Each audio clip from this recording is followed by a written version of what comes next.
22 orders complete అవ్వడానికి నాకెంత time పట్టింది? ఎన్ని అవర్స్ చేశాను?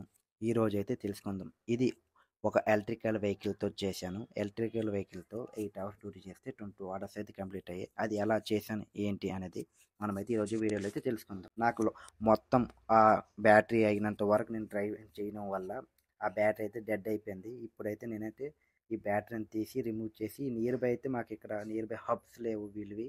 లాంగ్‌లో ఉన్నాయి. కాబట్టి మరేం చేసింది లేకుండా ఈ బ్యాటరీని అయితే రిమూవ్ చేసుకొని ఒక ఊబర్ బుక్ చేసుకొని మా రూమ్‌కి అయితే తీసుకుపోతా. ఒక ఫుల్ బ్యాటరీతో ఎర్నింగ్ చేస్తే ఎంత అమౌంట్ వస్తది, ఏంటి అని ఒక చిన్న ట్రయల్ అనమాట ఇది. ట్రయల్ కోసం చేశా కాబట్టి బ్యాటరీ అయినా ప్రాబ్లమ్ లేదు. ఎందుకంటే నేను ఇప్పుడు రూమ్‌కెళ్ళిపోయి ఛార్జింగ్ పెట్టుకొని వస్తా. నేను ఆల్రెడీ ఊబర్ బుక్ చేశా. ఊబర్ అతను కూడా నియర్ బై వచ్చిండు. ఓకే, వీడియోలోకెళ్ళి ఏం జరిగింది ఏంటో తెలుసుకుందాం.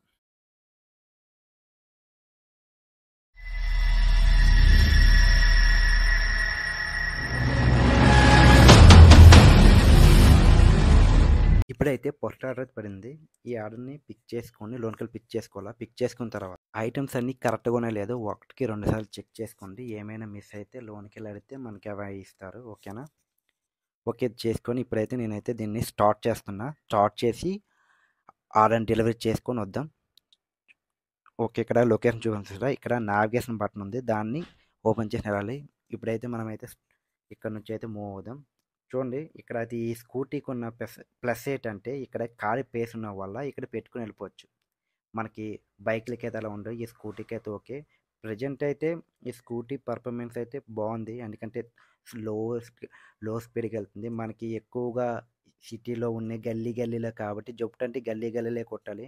అప్పుడప్పుడే మెయిన్ రోడ్కి వస్తాం కాబట్టి ప్రజెంట్ అయితే గల్లీలో వరకు అయితే 30 టు 40 లోనే కొడుతుంది. అంతకన్నా స్పీడ్ వెళ్ళదు. కానీ కొన్ని కొన్ని లాంగ్ సైడ్లే కొట్టాలి, మాకు ఎక్కువ 30 40 సరిపోదు అనే వాళ్ళకైతే ఈ వెహికల్ అయితే తీసుకోకండి. బిలో తక్కువ అనుకున్న వాళ్ళైతే తీసుకోండి. 40లోన 30లోన తీసుకున్న వాళ్ళు నార్మల్గా అయితే తప్పదు అనుకుని తీసుకోవచ్చు. ఫైనల్గా అయితే మనమైతే లొకేషన్కి వచ్చాం. వన్స్ లొకేషన్కి వచ్చాక మనమైతే కస్టమర్కి ఒకసారి కాల్ బ్యాక్ చేయాలి. లేదా ఇక్కడికి వచ్చామని మార్క్ 11 ఉంటుంది. మార్క్ 11 క్లిక్ చేస్తే వాళ్ళకైతే ఒక నోటిఫికేషన్ వస్తుంది మనం వెళ్ళినట్టు. ఇక్కడ చూడండి, ఇక్కడ మార్క్ 11 కొడితే వాళ్ళకి ఒక నోటిఫికేషన్ వెళ్తుంది. ఓకే, వాళ్ళు థర్డ్ ఫ్లోర్ రమ్మన్నారు. నేనైతే ఇప్పుడైతే థర్డ్ ఫ్లోర్ వెళ్తున్నా. మనకి చాలా దగ్గరలో కొన్నిసార్లు లిఫ్ట్స్ ఉండవు. కాబట్టి 3వ ఫ్లోర్లు 4వ ఫ్లోర్లు అయినా ఎక్కేసి వెళ్ళి వాళ్ళకి డోర్ డెలివరీ చేయాలి. కొన్నిసార్లు 3, 4, 5 కూడా ఉంటాయి కొన్ని కొన్ని దగ్గర. అలాంటప్పుడు కొంచెం ఇబ్బంది. మీరు ఒకసారి వాళ్ళకి కాల్ చేస్తే కొందరు లిఫ్ట్ ఉంటే ప్రాబ్లం లేదు, లిఫ్ట్ మీద వెళ్ళిపోవచ్చు. లిఫ్ట్ లేకపోతే కొన్నిసార్లు ఇబ్బంది. ఎక్కువ సార్లు పడితే మనం ఒక రోజు మొత్తం పనిచేస్తాం కాబట్టి ఇబ్బంది ఉంటుంది. అయినా తప్పదు. ఎందుకంటే ఒక ఆర్డర్ మిస్ అయిందంటే మనకు ఒక 30 టు 20 మినిట్స్ అయితే మిస్ అయిపోతుంది. మళ్ళీ స్టోర్కి వచ్చి ఆర్టీఓ కొట్టి వాళ్ళకైతే ఆ ఐటెం అయితే ఇవ్వాలి. అంతలోనే మనకు టైం వేస్ట్ అవుద్ది. అందుకే చాలా వరకు గిఫ్ట్ లేకపోయినా ఎక్కేసి ఇచ్చేస్తారు. అది ఇవ్వాలి మనది. ఓకే, ఫైనల్గా అయితే నేనైతే లొకేషన్కి అయితే రీచ్ అయ్యాను. ఇక్కడ ఇచ్చేటప్పుడు ఫొటోస్ తీసుకోవాలి. ఫొటోస్ తీసుకొని ఒకసారి పేరు అడిగి కన్ఫర్మేషన్ చేసుకోండి. పేరు కరెక్ట్గా ఉందంటే వాళ్ళకైతే ఐటెం ఇచ్చేవాలి. ఓకే, కరెక్ట్గా ఉందన్నారు. ఐటెం ఇచ్చి ఇదైతే క్యాష్ అండ్ అంటే సిఓడి పని. సిఓడి అంటే క్యాష్ అండ్ డెలివరీ అనమాట. వీళ్ళకాడైతే నేను ఇప్పుడు మనీ తీసుకొని ఈ ఐటెం అయితే ఇచ్చాను. కొన్నిసార్లు వాళ్ళు మనకు ఒక స్కానర్ ఉంటుంది. ఓకే, వీళ్ళైతే అమౌంట్ ఇచ్చారు. వన్స్ అమౌంట్ ఇచ్చిన తర్వాత ఒకసారి చెక్ చేసుకున్న అంత ఓకే అయితే మనకి ఇక్కడ చూడండి, ఇక్కడ టేక్ ఏ క్యాష్ ఉంది. అలా కొడితే మనం మనీ తీసుకున్నట్టు. లేదు వాళ్ళు స్కాన్ చేస్తాం అనుకుంటే ఇక్కడ చూడండి సైడ్ ఇలా వస్తుంది, సక్సెస్ఫుల్ అయిపోద్ది. లేదు వాళ్ళు మనకి స్కానర్ చేస్తే చూడు క్యూఆర్ కోడ్ అని ఉందా, దాన్ని క్లిక్ చేస్తే ఇలాంటి బార్ కోడ్ అయితే ఓపెన్ అవుద్ది. దాన్ని వాళ్ళు స్కాన్ చేస్తే డైరెక్ట్గా జెప్టో అకౌంట్కి వెళ్ళిపోద్ది. మనం అమౌంట్ తీసుకోవచ్చు. ఇలా మనం టేకే క్యాష్ తీసుకుంటే మళ్ళీ మనం కట్టుకోవాలి. మనకి ఇంత లిమిట్ అని ఉంటుంది. ఆ లిమిట్ బట్టి అయితే అమౌంట్ కట్టుకోవాల్సి వస్తుంది. ఓకే, డన్, కంప్లీట్ అయిపోయింది. ఇప్పుడైతే మనమైతే రిటర్న్ అయితే స్టోర్కి వెళ్ళిపోవాలి. ఇప్పుడైతే మనం రిటర్న్ స్టోర్కి వెళ్ళిపోతాం. ఓకే, ఈ వెహికల్ దగ్గరికి వచ్చేటప్పుడు ప్రజెంట్ నార్మల్గా వెహికల్ లేదు అనుకోవాలైతే తీసుకోవచ్చు. మినిమం రేంజ్ వరకు అయితే 40 వరకు 43 వరకు వెళ్తుంది. అది కూడా ఇన్స్టెంట్గా స్పీడ్ అయితే లేదు. చూడండి, ఇక్కడ ట్రాఫిక్ చాలా ఎక్కువ. అంటే కొన్ని ఏరియాస్లో చాలా ట్రాఫిక్. ఇక్కడ ఒక 5 మినిట్స్ 6 మినిట్స్ 7 మినిట్స్లో అయిపోద్ది. కానీ కొన్ని పెద్ద ఏరియాస్ ఉంటాయి. అంటే గచ్చిబౌలి, హైటెక్ సిటీ ఇలాంటి చాలా టైం కూడా పడుతుంది. ఎందుకంటే ఎక్కువ ట్రాఫిక్ ఉంటాయి. మన ట్రాఫిక్ దగ్గర కొన్నిసార్లు 10 నిమిషాలు 20 నిమిషాలు కూడా ఆగిపోవాల్సి వస్తుంది. అలాంటప్పుడు ఎన్ని ఆర్డర్స్ వేసి అవుద్ది. ఫైనల్గా అయితే నేను స్టోర్కి వచ్చాక ఇలా రెడీ టు ఆర్డర్ అని కొడితేనే మనకి ఇంకొక ఆర్డర్ పడుతుంది. అంతవరకు అయితే ఆర్డర్ పడదు. దాన్ని వచ్చిన తర్వాత కంపల్సరీ మిస్ కాకుండా చేసుకోవాలి. ఫైనల్గా అయితే మనం ఫస్ట్ ఆర్డర్ అయితే కంప్లీట్ చేసాం. ఫస్ట్ ఆర్డర్కి 18 రూపీస్ అయితే ఇచ్చారు. మనకి జెప్టోలో ఆర్డర్ అమౌంట్ ఏమి ఉండదు.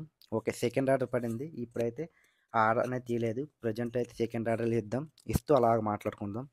మనకి జెప్టోలో ఆర్డర్కి ఎంత అమౌంట్ ఉంది, ఆ అమౌంట్ అయితే మనకు సరిపోదు. మనకి వీక్లీ మెగ్ ఉంటుంది. అలా చేస్తేనే మనకైతే ప్లస్, లేదా నార్మల్గా ఉండదు. ఇప్పుడు అందరికైతే ఐడీలు అయితే చేంజ్ అయ్యాయి. ఇప్పుడు డైనమిక్ ప్లేట్ అని ఒక ఐడి వచ్చింది. అది వీక్లీ న్యూ ఐడి లాగే. దానికి ఏంటంటే మనకి డైలీ ఛార్జ్ ఉంటుంది. అండ్ ఇన్సెంటివ్స్ అవి వాటిని బట్టే మనం చేసుకోవాలి. అలా చేసుకుంటే అమౌంట్ అవుతుంది. మనకి వీక్లీ మెగ్ ఏమీ రావు. అవి ఫ్యూచర్లో ఐడి చేంజ్ చేస్తామన్నారు. ఇప్పుడు చేస్తలేదు తెలియదు. ఫైనల్గా అయితే ఇక్కడికి వచ్చా చూడండి. ఈ క్యూఆర్ కోడ్ చూసారా, అలా క్యూఆర్ కోడ్ని వాళ్ళు స్కాన్ చేస్తే అమౌంట్ అయితే మనకు వచ్చేస్తుంది. మళ్ళీ ఈ సెకండ్ ఆర్డర్ కూడా కంప్లీట్ అయిపోయింది. మనకి ఈ ఐటెం అయితే ఎక్స్ట్రా వచ్చింది. ఎక్స్ట్రా వస్తే ఏం చేయాలంటే మనం మళ్ళీ స్టోర్కి ఇచ్చేవాలి. థర్డ్ ఆర్డర్ కూడా కంప్లీట్ చేసా. ఓకే, మనకి ఇప్పుడు కంప్లీట్ అయిపోయింది. ఎందుకంటే కొన్ని తీయట్లేదు, చాలా లాంగ్ అవుద్దని. నెక్స్ట్ ఒక్కరిని తీసుకోవాలి కాబట్టి తీయట్లేదు.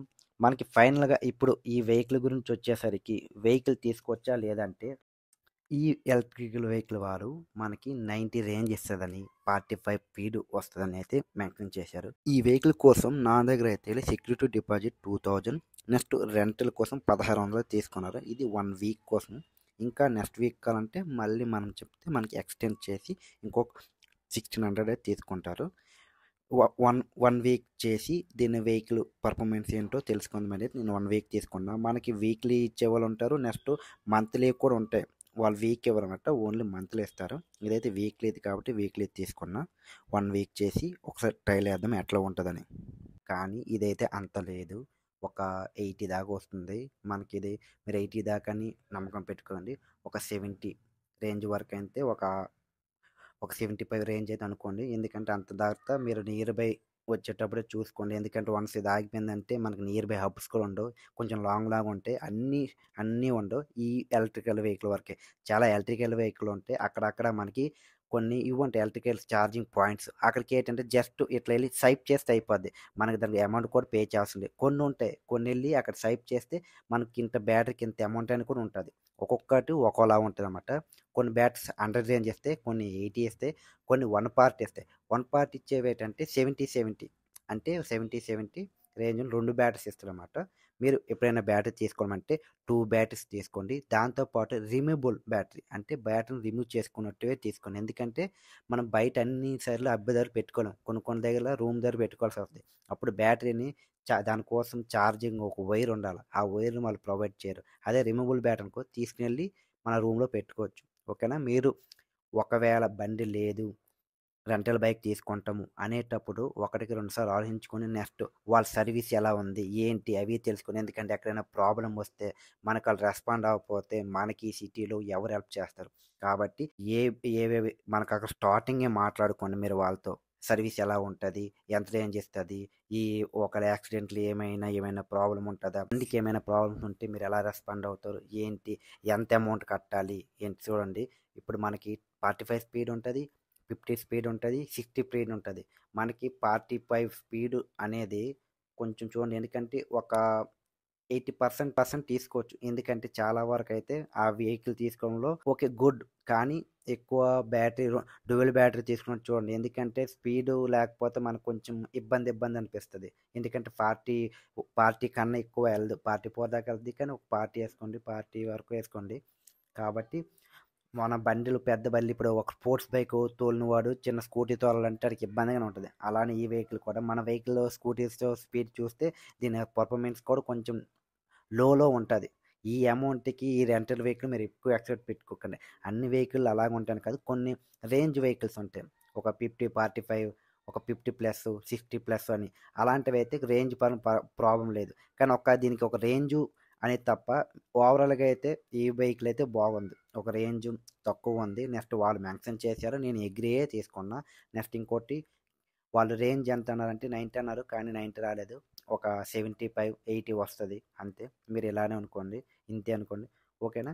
మీరు రెంటల్ వెహికల్ తీసుకుంటామంటే ఒకటికి 10 సార్లు 4 దగ్గర ఎంక్వైరీ చేసుకొని తీసుకోండి. ఎందుకంటే ఎవరో చెప్పాను తీసుకోకండి. ఎందుకంటే మీరు వెహికల్ తీసుకున్న తర్వాత చాలా వరకు అయితే రెస్పాండ్ అవ్వని కంపెనీస్ కూడా ఉన్నాయి. అలాంటప్పుడు మీకు ఇబ్బంది అవుద్ది. తర్వాత మీరు ఏం చేయలేరు. కాబట్టి ఏదైనా ముందే స్టార్టింగే నెంబర్ తీసుకొని మీరు ఎంక్వైరీ చేసుకొని కన్ఫర్మేషన్ అయితేనే ఇది చెప్పండి. అలా ఒప్పుకుంటే తీసుకోండి. లేదంటే లేదు. ఎందుకంటే మీరు దానికి ఊరకనే తీసుకోవట్లేదు. మీరు అమౌంట్ పే చేస్తున్నారు. అమౌంట్ పే చేసే తీసుకుంటున్నారు. నాకైతే 8 అవర్స్ చేసినందుకైతే నేను ఈ బండితో 8 అవర్స్ చేశా. 8 అవర్స్ చేసినందుకు నాకు పెద్దగా ఏమి అనిపించిందంటే ఒక రేంజ్ అక్కడక్కడ ఎక్కువ స్పీడ్ వెళ్తే రేంజ్ తగ్గుతున్నట్టుంది. అది కూడా మెయిన్ రోడ్‌లో వెళ్ళేటప్పుడే. గల్లీలో తిరిగినప్పుడైతే నాకు ఏ ప్రాబ్లమ్ రాలేదు. నెక్స్ట్ దీంట్లో ప్లస్ ఏంటంటే డిస్క్ బ్రేక్‌లు కాబట్టి డిస్క్ బ్రేక్ బాగా పడుతున్నాయి. నెక్స్ట్ రిమూవబుల్ బ్యాటరీ కాబట్టి తీసుకొని ఛార్జింగ్ పెట్టుకుంటున్నా. నాకు నియర్ బై అబ్బు లేకపోయినా ప్రాబ్లమ్ లేదు. ఒక 6 అవర్స్ అంటే నేను నైట్ 12కి ఇట్లా వచ్చేటప్పుడు ఛార్జింగ్ పెట్టి పడుకుడిపోతే మార్నింగ్ 6 కల్లా అది ఫుల్ అయిపోద్ది. మళ్ళీ నేను వెళ్తున్న డ్యూటీకెళ్ళి మళ్ళీ ఒక డ్యూటీకెళ్ళేసి వచ్చే టైం కల్లా అయిపోతుంది. కాబట్టి నాకైతే ఇది ఓకే. బెటర్ అనిపించింది. మరీ వరస్ట్ కాదు. ఓకే. ఫైనల్‌గా అయితే నాకైతే బెటర్ అనిపించింది. నా సజెషన్ వరకైతే తీసుకోవచ్చనే సజెషన్ చేస్తా. కానీ మీరు ఎక్స్‌పెక్టేషన్ అంతగా అయితే ఉండదు. ఒకసారి అది ఆలోచించి మీరు తీసుకోండి. ఎందుకంటే దీంట్లో ఇంత రేంజ్ అనే ఉంటది. మీకు అర్థమైంది అనుకుంటున్నాను. ఓకే. ఫైనల్‌గా వచ్చి నాకైతే 8 అవర్స్ చేసినందుకు 8 అవర్స్ డ్యూటీ చేస్తే నాకు 22 ఆర్డర్స్ అండ్ 385 ఎర్నింగ్స్ అయితే అయ్యాయి టోటల్‌గా. ఈ ఎర్నింగ్స్ అమౌంట్ అంటే ఇన్ని ఆర్డర్స్ కానీ మనకి వీక్లీ మిగ్గు ఉంటుంది. దాంట్లో ఎర్నింగ్స్‌తో పాటు సర్జ్ ఉంటదనమాట. ఆ సర్జ్ అమౌంట్‌తో వస్తేనే మనకు వర్త్ అవుతది. నార్మల్‌గా అయితే మనం చేయలేం. చూడండి మార్నింగ్ నేను లాగిన్ టైమ్ వచ్చి 6 అవర్స్ 24 మినిట్స్‌కి అయితే ఏఎంకి అయితే నేను లాగిన్ అయ్యా. తర్వాత 12 అవర్స్ 19 మినిట్‌కి అయితే నేనైతే చెక్‌ఔట్ అయ్యా. అప్పుడు లంచ్ బ్రేక్ తీసుకొని లంచ్ చేసుకొని మళ్ళీ రిటర్న్ 12 అవర్ 56 మినిట్స్‌కి అయితే మళ్ళీ లాగిన్ అయ్యా. లాగిన్ అయ్యి ఈవినింగ్ ఇలా చేస్తూ ఈవినింగ్ 4:14కి అయితే ఈ వెహికల్ బ్యాటరీ అయితే డెడ్ అయిపోయింది. ఎందుకంటే ఛార్జింగ్ పూర్తిగా అయిపోయి. ఇప్పటికి ఇది 22 అవర్స్ అయ్యాయి. ఇప్పుడు ఏం చేయలేక నేనే అయితే ఈ వెహికల్ బ్యాటరీని తీసి నియర్ బై హబ్స్ లేవు. ఎక్కడైనా ఛార్జింగ్ పెట్టుకుంటామంటే చాలా లాంగ్ ఉంది మా ఏరియాకి. కాబట్టి నేను మా రూమ్‌కి తీసుకెళ్ళి అయితే దీన్నైతే ఛార్జింగ్ పెట్టుకుంటా. మినిమమ్ ఈ బ్యాటరీ ఛార్జింగ్ పెట్టాలంటే 6 అవర్స్ అయితే పడుతుంది. 6 అవర్స్ ఛార్జింగ్ పెడితే మాత్రమే ఫుల్ అవుద్ది. లేదంటే ఫుల్ అవ్వదు. మరేం చేసేయలేక నేనైతే ఈ బ్యాటరీ తీసుకొని మా రూమ్‌కి అయితే వెళ్ళిపోతున్నా. హ్యాండ్ లాక్ పెట్టి నేనైతే ఈరోజు వెళ్ళిపోని మళ్ళీ ఒక 6 అవర్ లేదా 4 అవర్స్ తర్వాత వచ్చి దీన్నైతే తీసుకుపోతాం. చూడండి నేనైతే ఊబర్ బుక్ చేసుకున్నా. ఊబర్ బుక్ చేసుకొని వస్తే నేనైతే వెళ్ళిపోతా. అతనైతే నియర్ బై వచ్చాడు. ఓకే గైస్ మీకు ఈ వీడియో అర్థమైంది అనుకుంటున్నా. ఏమైనా డౌట్లు ఉంటే కింద అయితే కామెంట్ చేయండి. ఓకే. మళ్ళీ ఇంకొక వీడియోలో మళ్ళీ కలుసుకుందాం. బాయ్ అందరికీ.